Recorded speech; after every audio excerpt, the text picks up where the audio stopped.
Hey, welcome to the All Pro Dad podcast. My name is Ted Lowe, and I'm joined today by BJ Foster, Bobby Lewis. Hey. Together, we have 9 kids and a whole lot of questions. And this is a very important question that I want to ask you guys as we dive in. What was the first news story that you remember as a child that scared you? Columbine high school shooting. Mm-hmm. Yeah, I was in middle school.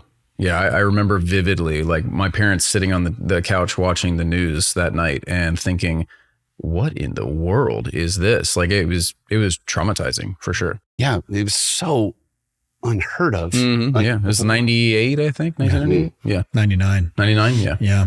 Because it happened 2 weeks after my father died. And wow. I was with my family at the time and couldn't believe what I was watching. I'm a little older than Bobby. So the first thing that I remember that was kind of traumatic was Reagan being shot. That was kind of one of the first things I came home, and it was the afternoon cartoons weren't on. It was just a replaying over and over again of him getting hit. And then the next thing that I would remember is the Challenger disaster. Oh yeah. So that was a big one that happened when I was in 5th grade. Wow. And when they would loop things all day long, that was not heard of in the day, right? It wasn't 24-hour news cycles at the time. Right. So when you saw that, it had to be even more terrifying. It was a special report, and it took over all the news stations. And yeah, they just kept showing it over and over again. In fact, I think Saturday Night Live even did like a spoof on it where they just kept showing like they had the assassination of Buckwheat. And it was like, they just kept showing it over and they were making fun of the fact that they're like, let's take another look. It's almost like the broadcasters had no idea what to do except show it over and over again. Let's take a look. Let's take another look. Let's take another look. They've learned how to do it now. Right? Yeah, exactly. Yeah. For me, it was during the time of the Atlanta child abductions. And so that was on the news all the time. And then that's when it started, the whole stranger danger thing. It started about child abductions. And so, that was, as a little kid, that was scary. So unfortunately, you guys, this discussion leads to our topic today, which is what is doom scrolling? Which is more current version of that, except it's going on 24 hours a day. What is it? Doomscrolling is basically where you get into a cycle of looking up looking through negative stories, sensationally doom and gloom type stuff. It can be on social media. You could just be going to a website. It could be on YouTube or whatever. And it's just going through one story after another that have a negative bent on it, like whether it's financial crisis or a war or something just kind of horrific happening, whether it's a school shooting or a crime or a murder, that kind of thing. You're just scrolling through. There is also kind of a different side of doom scrolling, and that can be just the fact that you're going through one social media reel after another and just losing yourself in mindless trouble for hours and hours, filling your mind with and just a bunch of negative, And a lot of people do it.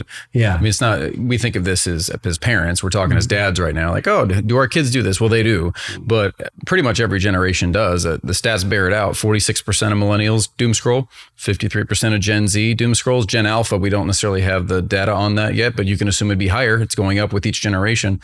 And there's a Payless Power survey done that showed that women tend to doom scroll more than men. So it's really a problem across all generations, both sexes. It's something that hits a lot of people. Well, and that's and not only are they doing it more, women tend to be impacted more emotionally by it, because a lot of the people that you see as victims of these crimes are people that are more vulnerable, like women and children. And that tends to hit home for them a little bit more. It makes them feel a little bit more susceptible to violence or anything else. Wow.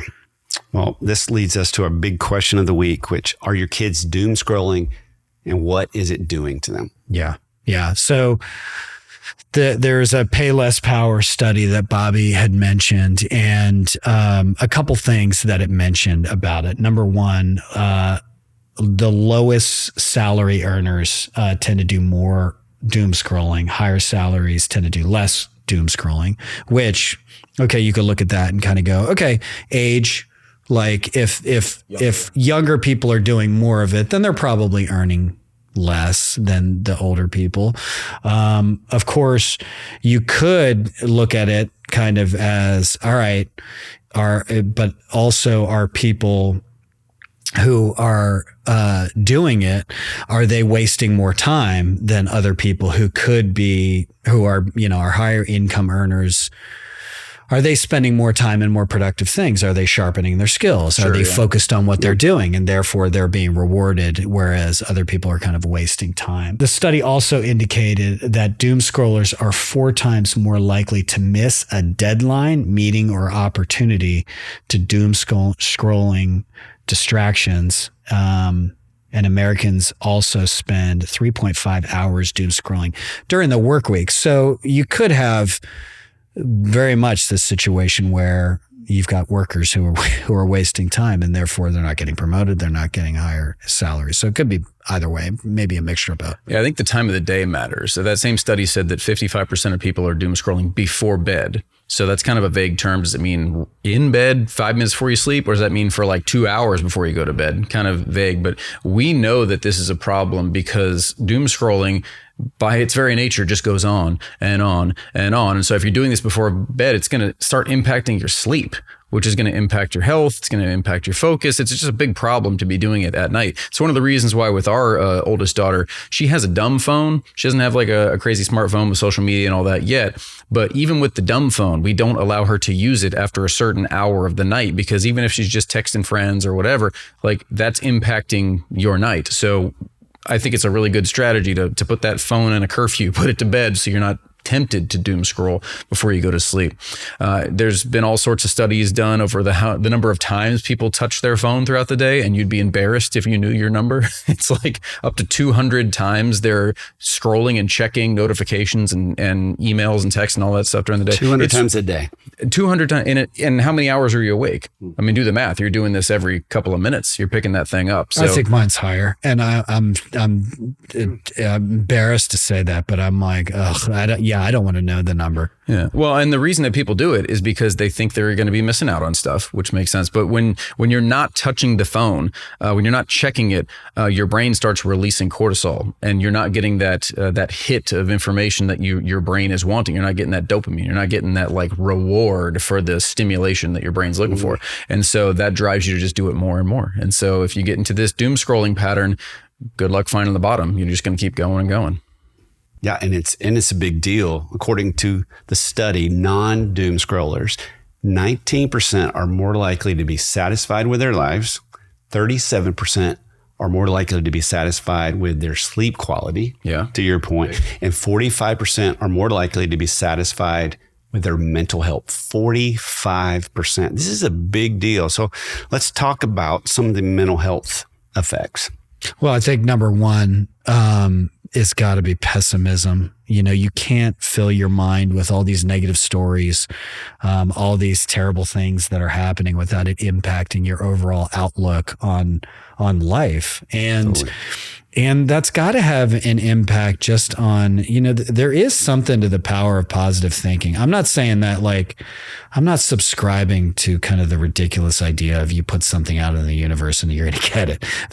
I kind of think that that's ridiculous. Like you can't control it that way, but there is something to this kind of thinking, having a positive and optimistic view of what the future will look like, that you start to, I think, see things. Your gratitude level rises. I think you anticipate good things. I don't know if you've ever read the book Unbroken or maybe seen the movie, but it's about this. It's the story of the life of Louis Zamperini, which his life could have been like 10 movies, like the amount of different things he did just in terms of Olympic glory to fighting in World War II. But he was aboard a plane in World War II that got shot down in the Pacific Ocean. And there were 3 guys who survived, and he was one of them. And one of the guys immediately said, "We're going to die out here." And Zamperini was like, we're not dying. We're not going to die. And so did the other guy. We're not going to die. Out of the 3 men, 1 guy died. Mm-hmm. And it was the guy who said, we're going to die. So there is, I think, some self-fulfilling prophecy at times with the kind of the pessimism that we have, and doom scrolling is going to lead right to that. Well, we have a whole episode about the algorithms and what they feed us. And if you're looking at negative things, you're going to get more negative things, and it is generally going to be a doom scroll for sure. Well, this makes sense. I think about it in just real life terms. If you get 99 compliments today and you get one guy telling you off at the grocery store, what's going to be in your mind when you go to sleep tonight? Probably not the 99 compliments, probably the one guy that was cursing you out at the store, because you have this negativity bias in your head. Like, that's what implants. And so think about it in doom scrolling terms. Like, if you are scrolling through, you probably saw 80% great stuff, but it's the 20% that you saw that your brain hangs on to. And that's just one of the dangers, mental health dangers of doom scrolling. Another one is anxiety. I mean, that is a number one problem for a lot of people who are, in that Gen Z bracket, that Gen Alpha bracket. You're already perceiving bad news as a threat. And so when you're just feeding your mind more and more and more of it, what's it going to produce? Anxiety. And that's a natural consequence. So, want to limit the anxiety, you got to limit the doom scrolling. Mm-hmm. Well, and a lot of, in these situations, you have a lot of people who, doom scrolling they have anxiety, and doom scrolling kind of gives them a break from it, like in a weird way. It's just kind of like, I've got all these responsibilities and I've got this anxiety, but I'm going to lose myself for a little bit in all these other things. Yeah. But you come back and you have the same anxiety, except now you've procrastinated. So you probably have a little bit more. And now you've added onto it all of this other stuff. So it compiles on top of itself. Yeah. Well, I found this interesting study at 2022, the Journal of Medical Internet Research. Say that 9 times fast. They shared a report on mental health during the COVID-19 pandemic, and it revealed how the daily news cycle negatively impacted the public's anxiety levels, which obviously makes sense. They said that daily bad news intake, or what we're calling doom scrolling, contributes over time to hopelessness and general worry. So obviously not good stuff. So one way to fight anxiety is pretty simple. Just encourage your kids to stop the doom scrolling. If you've seen them doing it, or that they've come to you and said, I can't stop doing this, encourage them. This is not good for you. We need to put some limits on what's happening here. Cut that down as much as possible. Twenge research says that teens on their phone for 5 or more hours a day are 71% more likely to have at least one risk factor for suicide. So get the phones out of their hands. Get the doom scrolling done with. Wow. And we watched this happen during COVID. We had 3 kids at home during this time. And my daughter, especially my oldest one, she just would get so upset, and she would come flying down the stairs telling us all these things, especially in the beginning, Dad, if you use the remote control too much, you're going to give the dog COVID. I mean, it was just, and she was, she was just going so nuts. That wasn't the way. Wait, that wasn't a thing. And so, but she would come down and she would be so upset about it. And I only did this twice to learn the lesson. I go, you can't get your news from TikTok, right? Which is so ironic, because where was I going to point her to get the real news, right? And so it was one of those things where it just quicker bits, and I watched it elevating her anxiety like maybe nothing else. And the ironic part, and BJ, you've already said this, we do it a lot out of escapism, right? We're going to escape from what's going on. And there is such a mental health effect on that. Endless scrolling tricks us into thinking that we have escaped our problems, right? Now we're looking at someone else's, but like you said, it adds to it. The CDC says that this killed me.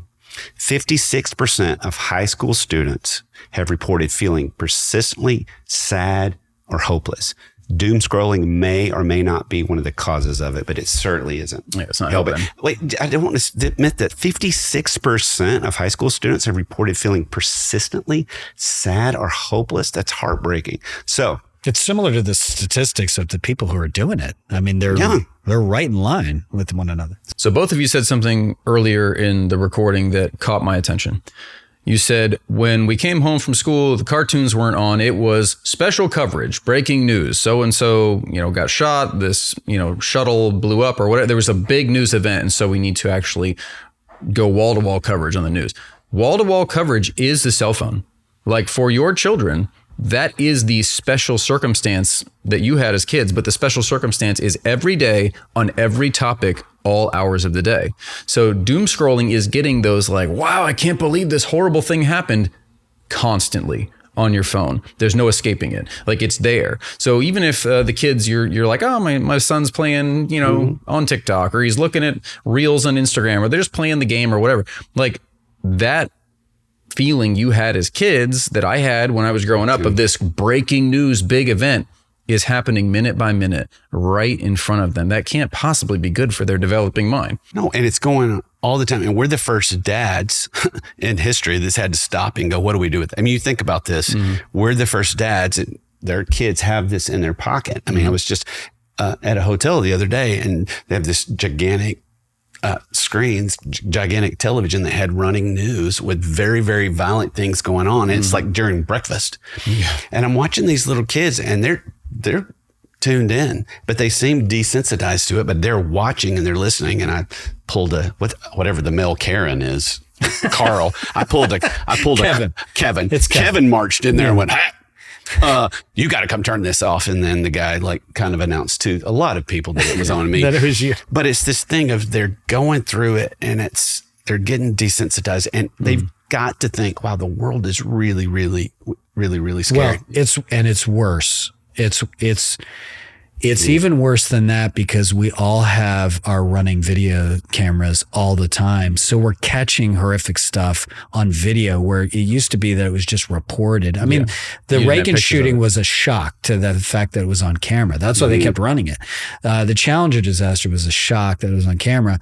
Columbine, they had the outside of it going, after the facts. 9/11, they've got cameras on. Now it's just people are running cameras all the time. So you're seeing it's not like, hey, this happened inside the school or this. It's like people are videoing the violent act happening. And like, there are plenty of people that go looking for that kind of stuff. It's security cameras everywhere. Yeah. So we're catching everything and then we're presenting everything. And our kids have these devices that they're scrolling through and we don't think anything about it. All the kids have phone. It's just something, I'm not trying to induce guilt, but for all of us as dads, we've got to go, okay, this is a big deal. It doesn't matter if every kid's got one. Like we've got to think this through and help our kids think it through. And doom scrolling does shape the way you look at the world. I was a television news reporter for 13 years. So I spent a lot of time in newsrooms. I know exactly how the news is reported. I know exactly how they've picked stories that go to the top of the newscast. I've been a part of a lot of those things because that was the assignment for the day. I will never forget going into a morning meeting one day, and overnight there had been a dad who just did this horrible thing. He had, hurt this child. He threw him out of the car or whatever. And the only thing that was important in the meeting was, how are we going to cover this better than the station across the town? And it just hurt me to think of that. I'm like, there's a child who's, been harmed. And that was the only thing that mattered. If you were to think, oh man, like this is the worst possible thing, and then assume that happened all the time, well, one, you'd be wrong. This was an outlier. It was one dad who did one evil thing. But when you're doom scrolling and then you get one story of the dad who did the evil thing, and then the next story is another person did an evil thing, and then the next story is, oh, this horrible tsunami killed all these people in this town, and then, oh, there was this, you can see where I'm going with this, on and on and on. Like the worst outlier is like the next in a string of outliers. But after a while, those outliers kind of shape your world, and where you think everything is dark, everything is awful. That's what contributes to that hopelessness we were talking about. Well, we've definitely made this a doom episode. So, but it's important. But what do we do about it? What can we do about it as dads? Dads are listening going, okay, I get it, guys. This is a big deal. What do we do? We got to stop the cycle. How do we do this? We got to talk to our kids about doom scrolling and ask them, have you heard of this? What do you think about it? What are you seeing? We've got to talk to our kids about it. Are your friends doing it? Are your friends doing it? Are you doing it? Yeah. Yeah. And you've said that before. Some of the best ways to get our kids to talk to us about themselves is ask them about their friends. Hey, your kids watching this? Because they probably, just like those children sitting in that hotel lobby, didn't think anything about it. That's all they've seen. Maybe our kids are not thinking a thing about it. This is just life in front of me. And they're, by the way, when they answer about their friends, they're testing to see, sometimes they're testing to see how you're going to react to it before they tell you what they're, That's so good. I mean, it is a very easy way to kind of be like, yeah, my friend Bill does this. And if you react like, I can't believe Bill does that. And they'd be like, do you do it? And, no. But like if it's, oh, wow. Huh. I love what do it. you think about that? And, do you do it? Yeah, kind of, like you can make it okay. Is it going to have compassion, empathy, and understanding? Exactly. Or is it going to come after me? It's kind of like, I've got this friend. Yeah. You're right. Yeah. That's good. Go crap on Bill. Yeah, exactly. I think another thing that we can do if our kids are doom scrolling, or if they just have friends you were talking about who are stuck in that doom scrolling, is just to talk to them about the good things that are going on in their life. Let's dwell on that. I did a news segment, like I mentioned, for years, where we were doing positive stories. But, sometimes it can be hard to dwell on the good stuff, because I do the segment. It would be the last thing at 5:00. And then, all right, thanks, Bobby. Coming up at 6, he's dead. She got shot. That's on fire. I'm like, oh my gosh. Like there's going to be more bad news coming. But you can choose to dwell on the good stuff. I actually wrote a book in 2017 about it. Finding Joy Beyond the Headlines was the name of the book. And it was all about finding the good in the world, because it does exist. You sometimes have to wade through stuff to get to it. But I promise you, there is good stuff going on in your backyard, with your friends, at your kids' school, in your community. You just have to dwell on that. And slowly, that doom scrolling stuff will fade a little bit. That's one way that we can teach kids to kind of, just push it off. Yeah. And we can find it on the phone too. We can use that for, I'm telling you, people are funny. If social media has taught us anything, just like people can capture all the bad stuff, they're capturing some funny stuff. I'm not going to kid you. There's some funny. Let's be real. And I think a lot of that is like even more popular. I look at, stuff that I think it was, a guy named Hartman used to do On the Road, and he'd find Steve Hartman. He'd find On the Road.